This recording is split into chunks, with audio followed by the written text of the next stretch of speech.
여러분 안녕하십니까? TV 속 서울신문입니다. 제18대 대통령으로 박근혜 새누리당 후보가 당선됐습니다. 관련 소식은 이미 여러 매체에서 많이 접하셨죠? 저는 딱 한마디만 하고 싶습니다. 5년 후에도 지금처럼 축하와 지지를 받는 대통령이 되길 바란다는 겁니다.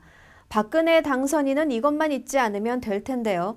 10자식 안 굶기는 어머니의 마음으로 국민의 삶을 꼼꼼하게 보살피겠다는 그 마음가짐 말입니다. 이날을 기억해달라는 의미에서 대통령 당선인을 배출한 19일의 하루 모습을 담았습니다. 영상 스케치에 이어서 대선 결과에 대해 다양한 의견을 살피는 톡톡 SNS까지 만나보시죠.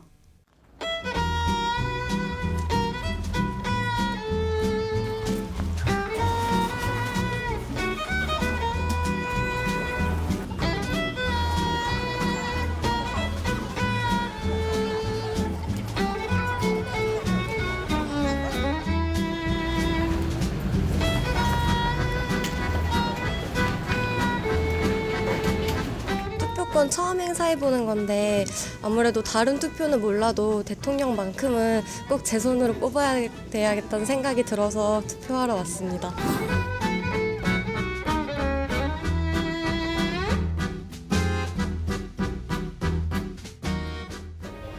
제가 걸어갈 여성 대통령의 길이 우리 조국과 우리 역사와 우리 후손들의 자랑이 되고 자부심이 될 수 있도록 혼신을 다하겠습니다.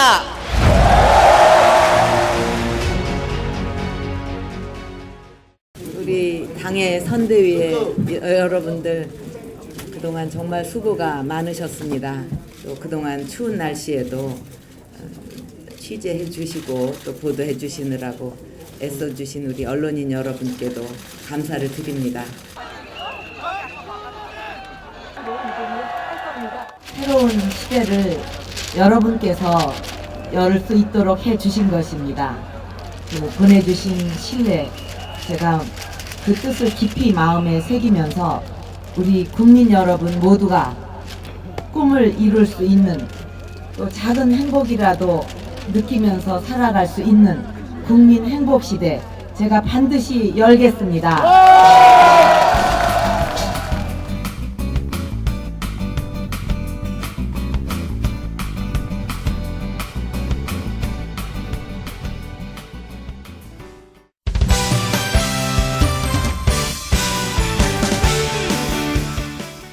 안녕하십니까. SNS에 나타난 목소리를 통해 한 주일 동안 뉴스의 흐름을 짚어보는 톡톡 SNS입니다.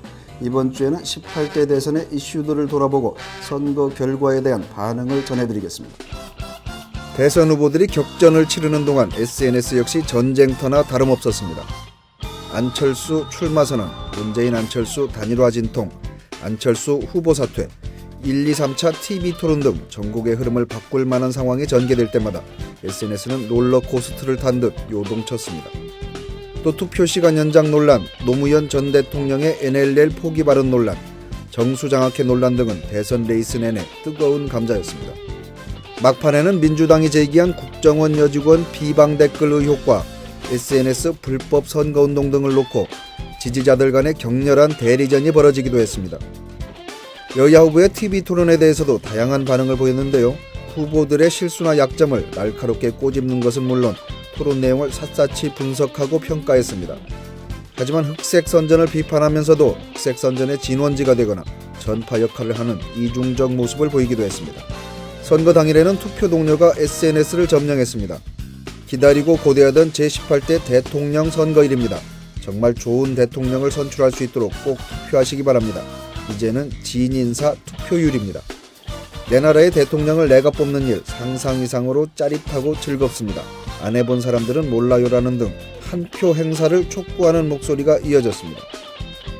선거 결과에 대해서는 어떤 반응을 보였을까요?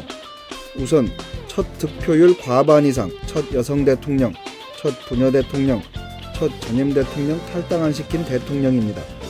가장 성공한 첫 번째 대통령이 되어주십시오.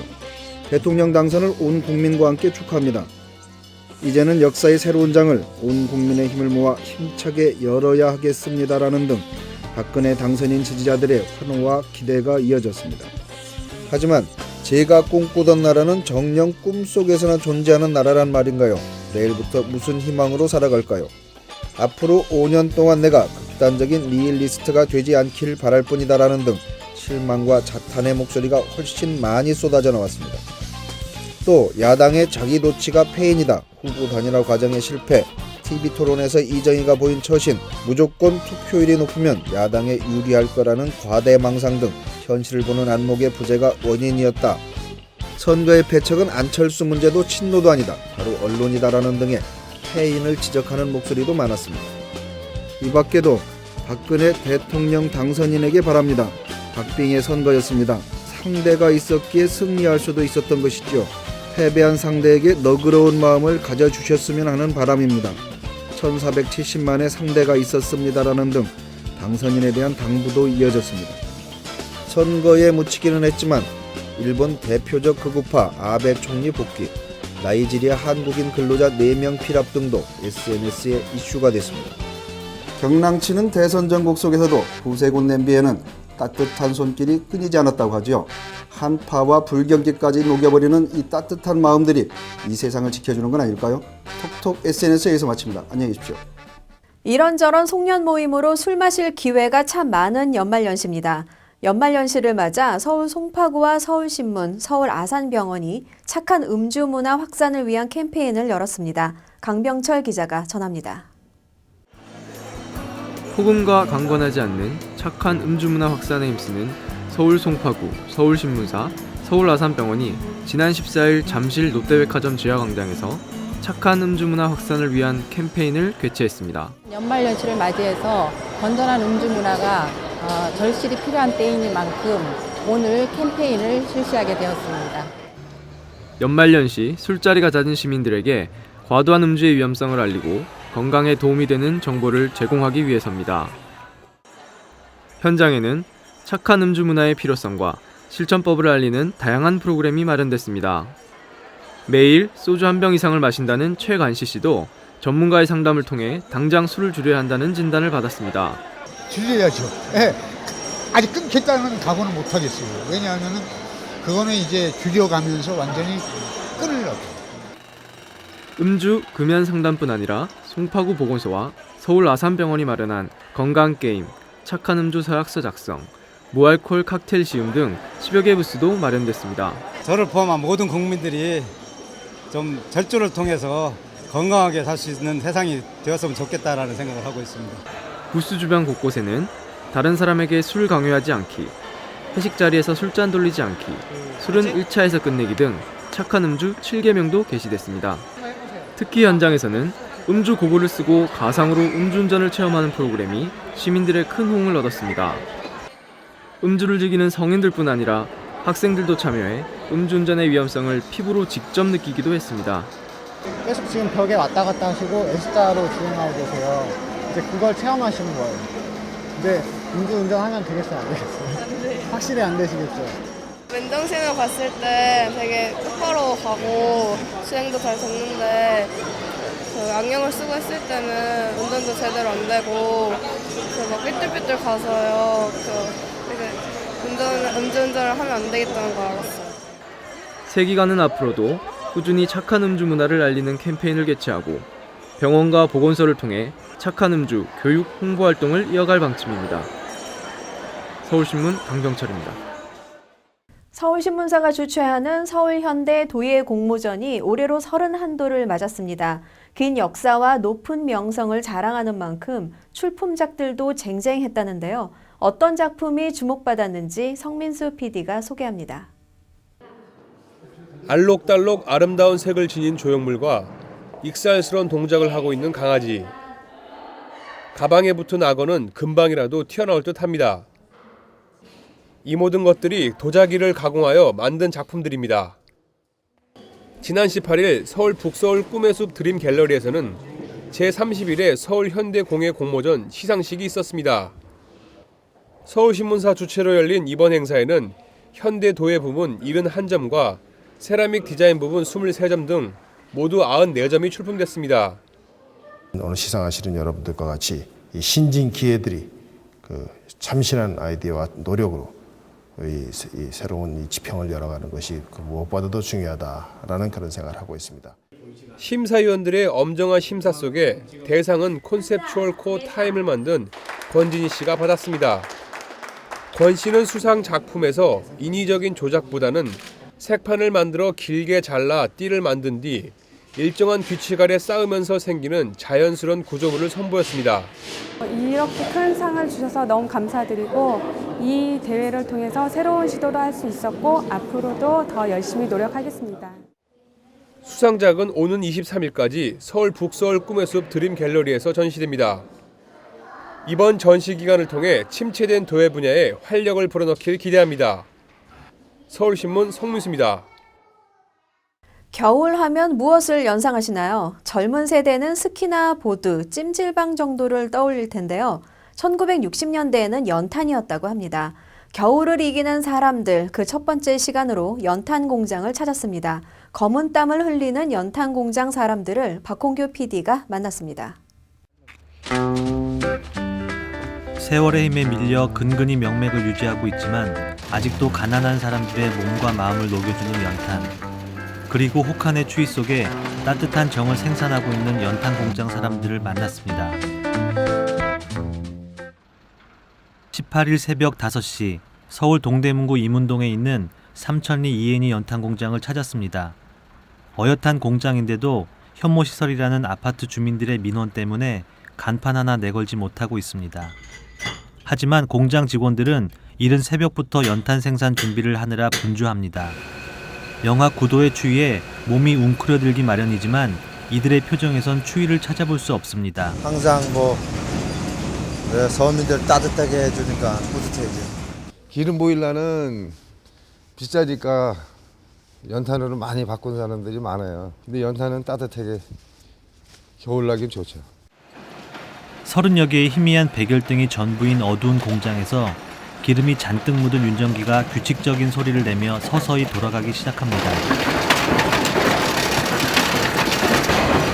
추위가 찾아오면 연탄 공장은 덩달아 바빠지기 마련이기 때문에 쉴 틈이 없습니다. 공장 안 세상은 온통 까맣습니다. 분탄이 머리 위로 떨어지고 미세한 석탄가루가 코 속으로 들어가기 때문에 일하는 사람들의 얼굴과 손 모두 시커멓습니다. 석탄가루와 엄청난 기계 소리로 마스크와 기마개는 필수품입니다. 분탄이 컨베이어 벨트로 이동하고 윤전기가 돌아가기 시작한 지 10여 분. 시커먼 먼지를 날리며 3kg이 조금 넘는 검은 연탄이 쉴 새 없이 찍어져 나옵니다. 올 겨울은 경기 불황에다 혹한이 예상돼 며칠 동안 밤늦게 작업을 해도 주문량을 감당하기 힘든 상태입니다. 지금 사용하던 분들이 연간 35평 기준했을 때 300만 원 기준이 지금 연탄을 하려면 한 100만 원 정도 되니까 그 전략성으로 해서 이제 지금 연탄 수요가 많이 늘어나죠. 석탄 산업이 전성기를 맞이할 당시 서울엔 무려 400여 개가 넘는 연탄 공장이 있었다고 합니다. 하지만 석탄에서 석유로 그리고 도시가스로 에너지 정책이 바뀌면서 지금 수도권에 3곳만이 명맥을 유지하고 있습니다. 이곳 역시 10만 평이 넘는 부지에 7개 공장을 운영해 당시 서울시민 하루 연탄 사용량의 5분의 1을 공급했지만 지금은 작은 공장 하나만 남았습니다. 직원들도 다른 일자리를 찾아 대부분 떠나가고 23명만 남았습니다. 백열등을 교체하는 일은 20년에서 30년 가까이 이곳을 지킨 분들의 몫이 됐습니다. 여기 지금 생활하는 사람들이 보통 한 20년 다 넘었어요. 젊은 사람들은 안 할라고 솔직히 와서 있어 보면은 한 3, 4일 정도 있으면 가요. 못 빼고 간다고. 이곳에서 하루에 생산하는 연탄은 평균 30만 장. 연탄의 질이 좋기로 소문나 경기, 강원 등지에서 온 트럭 20여 대가 공장 입구에서부터 순번을 기다리고 있습니다. 3kg이 넘는 연탄 수백 장을 쉼없이 나르다 보면 혹한 속에서도 얼굴에 검은 땀방울이 맺힙니다. 있는 사람들이 이거 못 떼나요? 다 소민이 열려니까. 다 없는 사람은 이제 없는 사람 그 심정을 알지. 한 장에 500원 정도면 추운 겨울밤을 훈훈하게 날 수 있기에 넉넉지 못한 이웃들에게 연탄은 매우 소중합니다. 연탄 공장 사람들의 땀방울이 가난한 이웃들에게 훈훈한 정으로 가닿을 수 있기를 기대해 봅니다. 서울신문 박홍규입니다. 한파를 뚫고 소중한 한 표를 던진 많은 분들 수고하셨습니다. 행복하신 분도 속상하신 분도 있으시죠? 절반으로 나뉜 이념과 생각, 세대 간 갈등 모두 털어내고 우리 스스로 통합을 이뤄야 할 때입니다. 절망을 벗어나는 속도만큼 희망을 만나는 시간은 빨리 올 겁니다. 오늘 TV 속 서울신문은 여기까지입니다. 저희는 다음 주 이 시간에 다시 찾아뵙겠습니다. 안녕히 계십시오.